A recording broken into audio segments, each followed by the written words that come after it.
ఒక్క ఫోటో రాజకీయాల్లో కొత్త చర్చకు దారి చేసింది. మెగాస్టార్ చిరంజీవి రాజకీయాలకు దూరంగా ఉండి వరుస సినిమాలతో బిజీగా ఉన్నారు. కానీ తాజాగా ఆయన జూబ్లీహిల్స్ నివాసానికి తెలంగాణ దేవాదాయ అటవీ శాఖ మంత్రి కొండా సురేఖ వెళ్లడం అనుకోకుండా ఆసక్తిని రేపుతోంది. చిరంజీవిని కలిసిన సందర్భంగా ఆయనకు అత్యంత అభిమానమైన ఆంజనేయ స్వామి చిత్రపటాన్ని బహుకరించారు మంత్రి సురేఖ.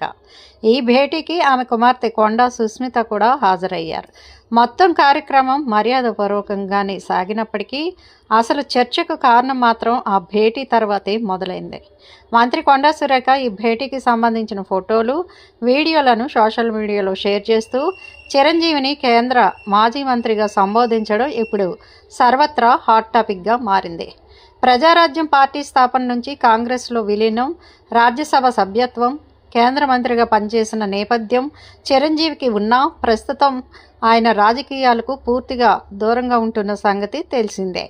అయినా తెలంగాణలో అధికారంలో ఉన్న కాంగ్రెస్ పార్టీకి చెందిన ఓ కీలక మంత్రి ఇలా చిరంజీవిని కలవడం వెనుక ఏదైనా ప్రత్యేక కారణం ఉందా, లేక ఇది కేవలం వ్యక్తిగత మర్యాదకే పరిమితమా అన్న అనుమానాలు రాజకీయ వర్గాల్లో మొదలయ్యాయి.